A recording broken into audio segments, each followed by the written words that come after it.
special panel. Joining us from Kolkata is the former president of FICCI, Siddharth Birla. Also with us, industry veteran Seshasayee, also the former president of CII and the current chairman of Infosys. Gentlemen, appreciate you joining us here. Mr. Seshasayee, let me start by asking you, I cannot remember how many conversations over the past 10 years we've had, sir, on the goods and services tax, the need for the GST and how important a tax reform it is for the country. Today, finally, it seems like we are moving forward. At least the first step, which is the constitutional amendment, will now go through, or looks like it should go through in the Rajya Sabha. How big is this as far as India's economy is concerned? Rajiv Chandrasekhar there talking about this being the biggest reform in the last 25 years. What would you say? I certainly think this is a very big step towards transformation. But I do think that a couple of dimensions to this transformation are not sufficiently getting focused. One is the fact that while we are moving towards a federal structure which is increasingly centralized in terms of the fiscal management, not with the fiscal autonomy with the states, not distributed rights with the state, but more with the center, whether it is in revenue or an expenditure. The larger, therefore, issue is to look at how are we going to be looking at the development of the states in a manner that does not leave certain states behind as laggards. How do we manage this entire development exercise of this country, given the fact that there is going to be centralized fiscal management and the states with little fiscal powers? I think this is a very important dimension that we need to be talking about. The second, I think, transformational part of this GST is the fact that you're going to have this enormous database of billions of transactions, of precise understanding of where the value addition takes place, where the value is getting destroyed, which will enable a great deal of architecting the solutions in terms of both the policy formulation for getting the right kind of positioning of investments, industries, trade, and so on, as well as at an individual industry level. Mining of this data can lead to phenomenal amount of elimination of wastages across the country's economy. That's something that we are losing sight of. I hope that we begin to start thinking on those lines to derive the best benefit from the GST exercise that we are launching on today. You're very right, sir, and I want to pick up on both those crucial issues that you raised, one, of course, of efficiency and the other of equity. Let me start by asking you about the issue that you raised as far as fiscal autonomy and fiscal equity is concerned. And this was a concern that we heard being raised by political parties across the board in the Rajya Sabha. States demanding some flexibility, states worried about losing their fiscal autonomy. This is going to be a very delicate, a very sensitive balancing act that the center and the states will now have to negotiate, which will probably see finality in the form of the GST bill, which we hope will be presented in the winter session. What should be the guiding principles, sir?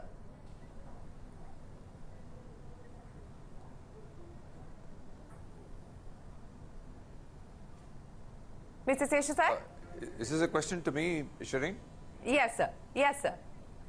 Is this a question to me? Yes, sir. Yeah.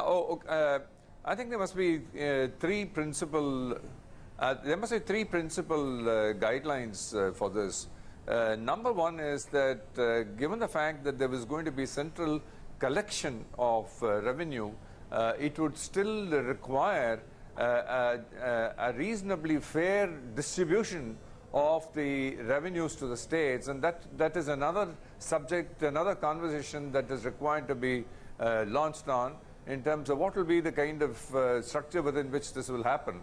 We had the Finance Commission on the one hand, we have also the budgetary allocations coming out of that, but in what manner will the development needs of the states be recognized? The laggard states claiming more, and the richer states perhaps making some sacrifices. What will be the principles on which this will be done? I think that requires clearly a very critical kind of a thinking. That's criteria one.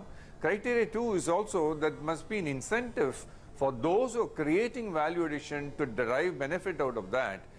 In some sense, therefore, there is going to be an incentive based allocation which will which will promote a greater degree of value addition taking place in the respective states. The third is that the transition requirements, laggard states will take much longer time to make the transition, and therefore the needs of the states in terms of the preservation of their current revenues, all of that will have to be done in a manner that this is not abrupt, that this does not kind of collapse because of its unsustainability. Therefore, there needs to be a more reasoned transition path for this. You're absolutely right on that transition part. Let me bring in Siddharth Birla. Mr. Birla, a similar question to you. At FICCI, I know, and CII, both industry bodies ran a massive campaign to try and get political parties to come on board as far as the GST is concerned. So this is, I'm sure, a day of relief as far as you're concerned personally. But, talking about that transition and talking about the implementation and the execution challenges, what next now? The Constitutional Amendment Bill will happen, negotiations on the GST bill will happen, but in terms of clarifications that you would require to ensure that the transition is smooth, what is it that you would expect?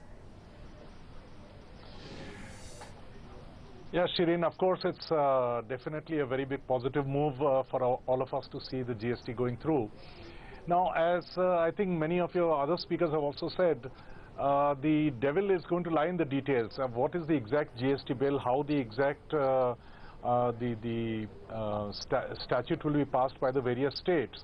So, one is the infrastructural backbone. I don't think we have too many concerns there, because by and large, all the infrastructural and the digital backbones that have been set up in India are working pretty well. So I don't think there's much of concern there. The real concern is, I think even FICCI has made a general point, which has been echoed. I think the quality of our drafting sometimes starts moving away from the intent. So even if we have a GST bill, which in the larger scene is going to be complete and let's say a sound document, I think the rules, regulations, and that is of greatest concern to all of us, that that be quite clear from day one. Otherwise, really speaking, whether it's manufacturing or it's a consuming state, GST has three implications. Number one, I think apart from refining the tax structure, which according to me is probably secondary, it's created one market out of the whole of India, or it will create one market out of the whole of India, rather than 25 different pockets or 29 different pockets. That is number one. And number two is, the revenue generating tax net is going to be spread out much more. That's where the gain to the economy is going to really come. So if the rules are complicated and, if people still find loopholes to escape being part of that net, then ultimately the whole burden is going to be on those who are already taxpayers today. So I think the real benefit is going to be through clear rules, through the benefits that people who are not in the net who see coming into the net, the way we are able to mine the data, the way we are able to implement it. Again, I'm just coming back, it's the rules, regulations and the fine print where we have to put the maximum attention in the next 6 months. Oh, absolutely. And that model law is a complex and a complicated document, over 200 pages. And that's what's going to be the attempt here on CNBC TV 18 over the next month to really pour over the fine print. But Mr. Seshasayee, let me ask you, sir, specifically as far as the IT sector is concerned. I'm sure over the past few months, there has been an assessment of the implications of the GST rollout. What would the implications truly be for the IT sector, sir? I think one very important step that has been taken now is to sort of completely blunt the difference between goods and services. Increasingly, in the digital world, it's going to be very difficult to call between goods and services. They're getting to be almost indistinguishable. And to that extent, therefore, having one common approach in terms of taxation, having one common kind of a rate, regardless of whether it's a goods or whether it's services, I think that's a very seminal kind of a change, and that's most welcome. The other is that, again, you have in information technology, value being transferred from across the border, and it's going to be very difficult to say where exactly did the value take place, because there could be collaborative effort taking place between people situated and located in different states coming together to perform a task, to produce value to the customer. And therefore, taking away these boundaries and making these seamless kind of a transaction would make things much easier for the purpose of assessment of the value created and therefore the tax on that value in the case of the IT sector. Yes, that is, and that is one of the concerns that is being expressed. But Siddharth Birla, just taking that point forward now, because there are apprehensions being raised on if you don't actually complete that value chain, then what happens as far as tax credits are concerned. Take us through some of the practical issues that industry is worried about, given also the previous experience with the rollout of the VAT, for instance.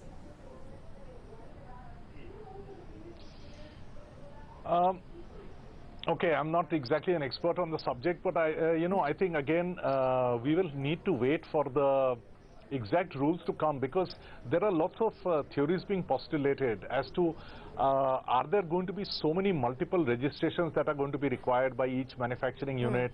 Are we going to sort of start accounting for, even within one manufacturing unit, depending on the product line or the kind of application that is? So I think there is some confusion in the air, and until we see it in hard writing, it's going to be just speculative. But what I would imagine is that there are plenty of good sort of GST or VAT models all around the world, whether it's Singapore or whether it's UK. I'm sure there is a lot of learning experience there that we can simplify. And I think what we really have to concentrate also on, because we heard the discussions in Parliament also, effectively there are going to be three kind of slabs: the non-merit slab, the merit slab, or the mass goods, and the average slab, or the mean rate. And I think one of the issues is going to be what is going to go where. And there are a lot of discussions, and the rate at which the GST is going to apply is also going to be equally important. And that really will be determined by what is put in the lower bracket, what is put in the higher bracket, and what is exempted. So I think we need to actually wait and watch how the numbers pan out, how the details pan out. Yes, we are, of course, awaiting the fine print. But let me get both of you to comment on the possible rate, because there is going to be a pretty intense negotiation as far as the rate is concerned. We heard what the former Finance Minister, Mr. Chidambaram, said, making a pitch that the standard rate should not exceed 18%. The global average, as he pointed out, is somewhere between 12 and 16%. Mr. Seshasayee, in terms of rates now, given the principle of equity that you were talking about, and this is a concern that a lot of states have, that A, you lose your fiscal autonomy, and B, you are going to be faced with this possibility and this fear. What would then be an appropriate rate that industry would find acceptable and palatable? One thing that I find somewhat disturbing is that we don't have today in the public domain a paper which says that here is the exact revenue neutral rate based on what has actually been collected across the country in terms of various taxes that are going to be replaced by GST. That should be fairly simple to put in the public domain. That's the recommendation. And thereafter, the if Chief that Economic base is, let us Advisor's say, 15 or 15, recommendations present that model, sir. Arvind Subramaniam's recommendations present that model, and he's arrived at a revenue neutral rate of 15 to 15.5%, and he's given you 3 or 4 different scenarios on how that rate has been arrived at. Yes, I understand that. I think all I'm saying is that that needs to be disaggregated and placed in the public domain so that there is an understanding of where the problem lies. As I see, in some cases the rates will have to move up, and in some cases the rates will have to come down in order to settle at an average revenue neutral rate. It will also happen in some states will be gainers, some states will be losers. Therefore, there is a clear understanding of how this is going to pan out in terms of who's going to pay, who's going to get, and therefore you then establish a datum base. Let's accept that the Arvind Subramaniam's recommendation, the report recommendation, is the datum rate 15 or 15.5 or 16, and that is going to be justified by all the information that is available in public domain. With that, we would still require some additional, in the short term, an additional markup to that, simply because the government, the central government, will have to guarantee the revenue that is currently being earned by some of the states which will stand to lose. while the others who are gaining are not going to give that up. And therefore, there's going to be an increase in that. And that again has to be placed in the public domain to say, here is the calculation that will lead on to making good the losses of those states which will lose, and the ones which will gain will keep that gain, and therefore there will have to be a markup to X%. And then, as I see, moving forward, some years later, we must also have an expectation that these rates will both have to come down, simply because there will be a greater degree of compliance, and that must be again in public domain to say, what is the extent of compliance that is contributing to the reduction in the rate, so that we know how much is therefore is coming out of those unaccounted part of the economy that is contributing to the reduction of this. I think we need a greater degree of transparency, greater degree of public debate on this, so that we can all converge on the same rate based on the same information that all of us can share. You're absolutely right. A greater degree of transparency as we arrive at that rate. But Siddharth Birla, you know, as FICCI president, there was a lot of representations that the industry body made to the government on what the rate should be, talking about the GST rollout. Given where things currently stand today, the information that we have, the recommendations made by the CA's panel, the resolution adopted by the State Finance Minister's panel, which doesn't give a rate but does very categorically state that it should be significantly lower. But just now the Kerala Finance Minister speaking to me very categorically stated that a majority of state finance ministers don't agree with the Arvind Subramaniam recommendation on the rate. So where does this leave us, and how concerned would industry be now as far as the rate is concerned? Well, I think a lot of water has flown under the bridge, so let me not go back to the estimates of my time, which was 2 years ago. But let me come to certain basic principles, including something what Mr. Seshasayee also said. See, there has to be a core rate, core mean rate, and there has to be some built-in premium so that the center can compensate the states. So now let me talk about the core rate. Now, Arvind Subramaniam has tried to work out a mean rate, but I personally don't exactly know what is the credit he has taken for all the goods. How many of the goods are going to be finally on a political call or on a practical call being left into the merit list? How many are not going to get covered by the GST? So I don't have access to those calculations at the moment. Secondly, the mean rate has to be kind of, has to have a feel-good factor about it, in the sense that, you don't want many people of the public suddenly reacting, saying ki mara diya humko, or you don't want the rate to be so high that it actually encourages evasion, by which the taxation net will not increase. So given all these factors, I think the general consensus that has been around for a year or more is that, somewhere in the, definitely in the in the south of 20 range, maybe 18% range. We also have to remember that once they set a rate today, it should be capable of being reduced in the future, and we don't want a mistaken calculation to say ki abhi 16% hai, and after 2 years they'll try to make it 18% just because they made a calculation wrong. So I think the convenient position is to start with a marginally higher rate to be on the safer side, which can probably be reduced over the coming few years as the tax net expands. So, we are looking at 16, 18 kind of mean rates. Depending on what is put into the merit list and depending on whatever is left out, like alcohol is definitely going to be left out. Petroleum goods are definitely going to be left out. Now, I don't know how many. Well, on petroleum, if you heard what the finance minister said, Mr. Birla, and I'm sorry, I'm interrupting you. On alcohol, he was clear that across the board, most state governments said that alcohol must be left out, and hence it's being left out. But petroleum is zero rated, and hence the finance minister saying that we hope that after a decision by the GST Council, petroleum will actually be included under the ambit of the GST. Yes. Yes, because I think he had put it as an enabling feature to be triggered at a different point of time. That's what I remember from the draft GST bill.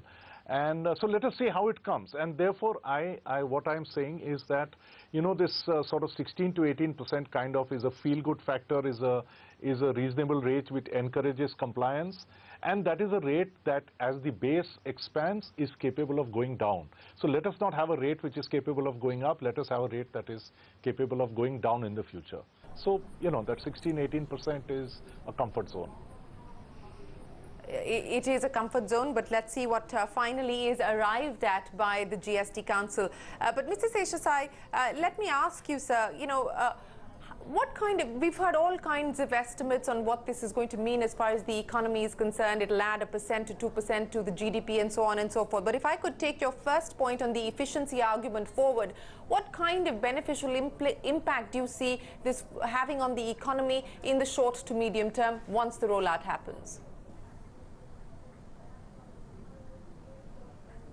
To be perfectly honest, I know there have been a couple of reports and I have gone through this. I can't claim that I have studied them in detail, but I am not quite convinced that we have an immediate possibility, let's say on Monday morning, of the GDP going up by 1.5–2%, simply because this is a journey.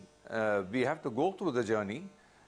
Some of the efficiency improvements that will arise as a result of unifying the market, for example, the issues that manufacturing industry today has in terms of setting up godowns, having inventory in various states because of the state jurisdictions on tax and so on, all of that getting eliminated. What will all of that do to the GDP? Yes, over a period of time, any inefficiency elimination should improve the GDP, but that's going to take quite some time. And therefore, I don't think that we should start counting these numbers immediately. It is a very beginning of a journey, and we must be optimistic about it, but I think not overly optimistic, so we don't end up feeling let down when we don't see the numbers totaling up after the GST introduction. Well, Mr. Seshasayee and Mr. Birla, thanks very much for joining us on what is clearly a historic day for the Indian economy. Of course, the vote is expected sometime around 8 p.m. and we will try and check in with you then. But gentlemen, appreciate you joining us here. It's time now.